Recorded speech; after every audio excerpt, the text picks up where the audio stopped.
में ये बैठक बुलाई गई है। करीब करीब इसमें 8000 के आसपास भारतीय जनता पार्टी के नेता कार्यकर्ता मौजूद रहेंगे।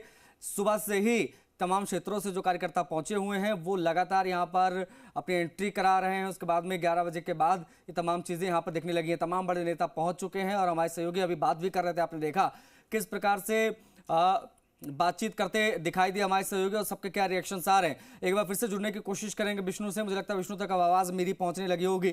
विष्णु, ये पूरे दिन की कार्य समिति की जो बैठक हो रही है इसमें प्रतिक्रियाएं आ रही हैं कि क्या विजन पेश किया जाएगा, आने वाले समय में किस योजना के तहत बीजेपी आगे बढ़ेगी, लेकिन इस बैठक में क्या क्या होगा अगर कैटेगराइज करके आप बता पाएं कि पहले सेशन में क्या क्या, दूसरे सत्र में क्या होगा, किस नेता की कब मौजूदगी होगी, किसका कब संबोधन होगा और क्या चीजें हम देखेंगे आज पूरे दिन।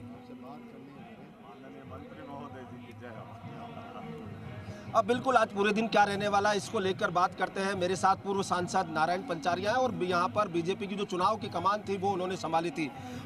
दिन भर क्या रहने वाला है इस कार्य समिति में और किस तरह का यहाँ पर जो है नेताओं को जो मंत्र दिया जाएगा। जी देखिए, सबसे पहले तो मैं हमारी राजस्थान के सभी कार्यकर्ताओं को धन्यवाद इस बात के लिए दूंगा कि हमारा सौभाग्य है कि हमारे यशस्वी प्रधानमंत्री जी के तीसरी बार मोदी जी के पुनः प्रधानमंत्री बनने के बाद और भजनलाल जी के मुख्यमंत्री बनने के बाद पहली बृहद कार्य समिति का आयोजन आज हो रहा है। ये कार्य समिति बहुत बड़ी कार्य समिति है। इस बार की कार्य समिति में हम मंडल अध्यक्ष से लेकर ऊपर के संपूर्ण कार्यकर्ताओं को यहाँ एकत्रित किया है। कार्यकर्ताओं का उत्साह देखने से स्पष्ट बन रहा है कि निश्चित तौर पर आने वाले समय में भारतीय जनता पार्टी का ही परचम लहरेगा। नहीं, क्या कुछ रहने वाला है इस कार्य समिति में, किस तरह से मंत्र देंगे, किस तरह से? देखिए, कार्य समिति 2 सत्रों में होगी। प्रथम सत्र होगा, उसके अंदर कई तरह के प्रस्ताव भी पारित किए जाएंगे। द्वितीय सत्र समापन का होगा, उसके बीच में एक ब्रेक भी होगा। ऐसे ये कार्य समिति लगातार 4 बजे तक हमारा क्रम जारी रहेगा। अच्छा, उसमें कार्यकर्ताओं को किस तरह से मंत्र देंगे, जीत का क्या बात जानकारी देंगे, क्योंकि कहीं ना कहीं 11 सीटें इस बार लोकसभा में गंवाई है, तो कुछ ऐसी चीजें इसमें ये तो तय मान के चलिए कि संकल्प के साथ कार्यकर्ता यहाँ पर आया है। राजस्थान की धरती पर किसी प्रकार का कोई भी चुनाव हो वहाँ कमल खिलेगा ही, इस संकल्प के साथ में हम एकत्रित आए हैं। आगामी समय में उपचुनाव होने हैं, वो 5 स्थानों पर भारतीय जनता पार्टी का परचम फैलेगा, भाजपा के ही प्रत्याशी। अब बिल्कुल आपने देखा कि लगातार तमाम इसी उत्साह में है और यही कारण है कि यहाँ पर राज्य मंत्री है ओटाराम देवासी, उनसे भी बात करने की कोशिश करते हैं, क्योंकि कहीं ना कहीं अब जो ये कार्य समिति है वो शुरू होने वाली है। थोड़ी देर बाद ही शुरू होगी, क्योंकि अभी जो तमाम नेता हैं वो पहुंच चुके हैं। भूपेंद्र यादव पहुंच चुके हैं यहाँ पर, अलका गुर्जर पहुंच चुके हैं, बीजेपी प्रदेश अध्यक्ष है, बीजेपी सह प्रभारी यहाँ पर मौजूद है। यहाँ नज़दीक की VIP लॉन्च है, वहाँ पर बैठे हुए हैं तमाम जो पदाधिकारी। और धीरे धीरे यहाँ पर बात की जाए, जनप्रतिनिधि पहुँच रहे हैं और जनप्रतिनिधि पहुँच रहे हैं वो यहाँ अब इस कार्य समिति में शामिल होंगे। लगातार विधायक और पहुंच रहे हैं, कुछ और विधायकों से बातचीत की जाए, कुछ मंत्री हैं उनसे भी बात कर ली जाए। ओटाराम देवासी यहाँ पर है, उनसे बात कर लेते हैं, क्योंकि ओटाराम देवासी राज्य सरकार का पार्ट है, वो जुड़े हुए हैं, उनसे बात करते हैं। ओटाराम देवासी जी से बात करते हैं इसको लेकर। बिल्कुल आप देख सकते हैं कि और भी कुछ लोग हैं जिनसे बात कर लेते हैं, विधायक हैं, पदाधिकारी हैं। ये जो नज़ारे हैं वो यहाँ पर आपको दिखाई देंगे कि धीरे धीरे जो पदाधिकारी है वो पहुँच रहे हैं यहाँ पर। लगातार अगर देखी जाए तो विधायक है विश्वनाथ मेघवाल, उनसे पूछते हैं कार्य समिति हो रही है, क्या कहना आपको इस पूरी कार्य समिति को लेकर? मंडल स्तर तक का कार्यकर्ता पहुँचा है, क्या मंत्र उनको देंगे या क्या कहना है? देखिए, हमारे प्रदेश अध्यक्ष जी, हमारे मुख्यमंत्री जी जिस तरीके से आम कार्यकर्ता की सोच रखते हैं, उसी आधार पर सभी कार्यकर्ताओं में आज बहुत बड़ा उत्साह है और कार्यकर्ताओं को सम्मान के साथ यहाँ बुलाकर उनको पार्टी की रीति नीति के बारे में बताएंगे।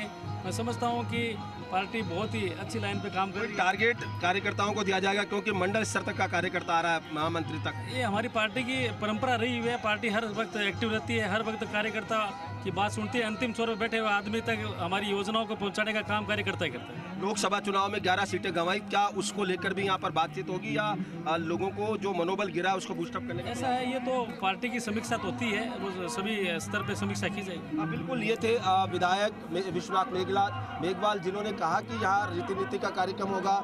ओम प्रकाश भड़ाना है मेरे पास, उनसे बात करते हैं किस तरह से कार्य समिति है और क्या सोचते हैं कि किस तक आगे तक पार्टी संगठन मजबूत होगा। निश्चित रूप से आज जिस प्रकार आपको देखने को मिल रहा है राजस्थान में भारतीय जनता पार्टी की एक वृहद कार्य समिति का आयोजन हमारे प्रदेश अध्यक्ष माननीय सीपी जोशी जी के नेतृत्व में हो रहा है। निश्चित रूप से एक उत्साह का वातावरण है। जिस प्रकार लोकसभा विधानसभा चुनाव में प्रचंड बहुमत से हमारी सरकार बनी।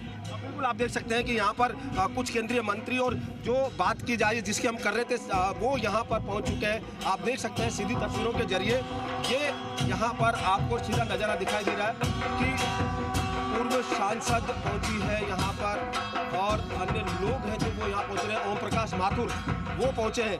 ओम प्रकाश माथुर राजस्थान के दिग्गज नेता हैं, प्रदेश अध्यक्ष रहे हैं, संगठन महामंत्री रहे हैं। इसके अलावा वो प्रभारी रहे हैं, कई राज्यों के चुनाव प्रभारी रह चुके हैं, कई राज्यों के प्रभारी रह चुके हैं। वो आपको नज़ारा दिखाई देता है। ओम प्रकाश माथुर वहाँ पर दिखाई दे रहे हैं। ओम प्रकाश माथुर दिखाई दे रहे हैं। आप देख सकते हैं सीधी तस्वीरों के जरिए अभी यहाँ पर पहुँचेंगे। अब शिवराज सिंह चौहान कुछ देर पहुँचेंगे।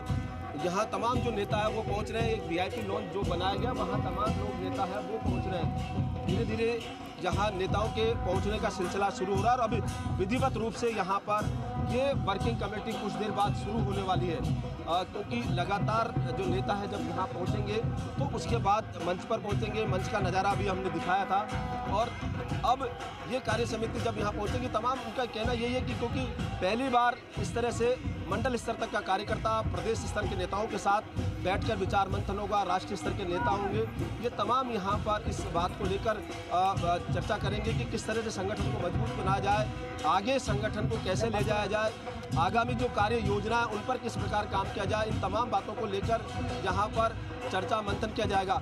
सांसद आगे हैं राव राजेंद्र सिंह, उनसे बात करते हैं। राव राजेंद्र है, आप देख सकते हैं सीधी तस्वीरों के जरिए उनसे बात करते हैं राव राजेंद्र जी से कि वो किस तरह से यहाँ पर बृहद कार्य समिति की मीटिंग में आप देख सकते हैं कुछ भी बोलने से बच रहे हैं राव राजेंद्र सिंह।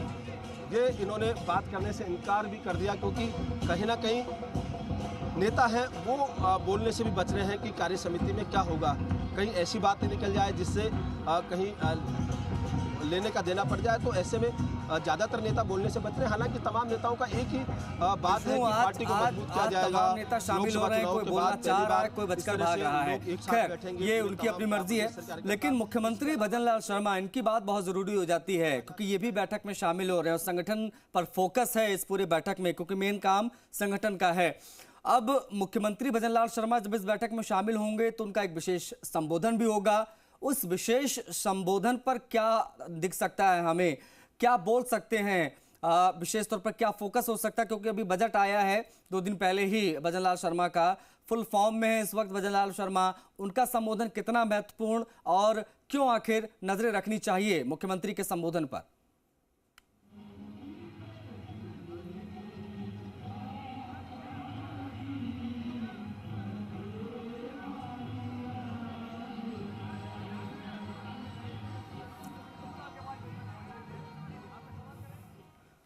एक बार फिर से जुड़ने की कोशिश करेंगे विष्णु से, फोन डिस्कनेक्ट हो रहा बार बार।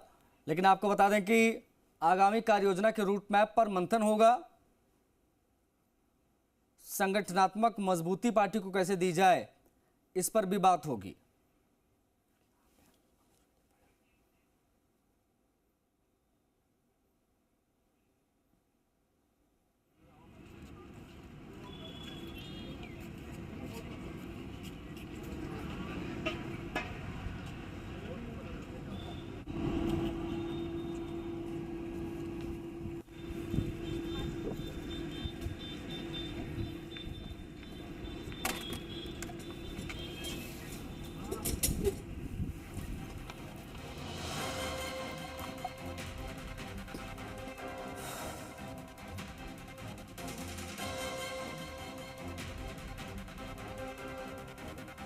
विष्णु हमारे सहयोगी कनेक्ट हो गए, विष्णु से बातचीत करेंगे। विष्णु, ये बैठक आने वाले रूट मैप क्या होंगे इसको लेकर है, संगठन को कैसे मजबूत किया जाए इसको लेकर है, सारी बातें समझ आती हैं। बहुत सारे नेता बोल रहे हैं, कई बोलने से बच रहे हैं, लेकिन भजनलाल शर्मा का संबोधन विशेष संबोधन के तौर पर देखा जा रहा है। क्या खास होने जा रहा है आज और भजनलाल शर्मा अपने संबोधन में किन चीजों पर फोकस रख सकते हैं?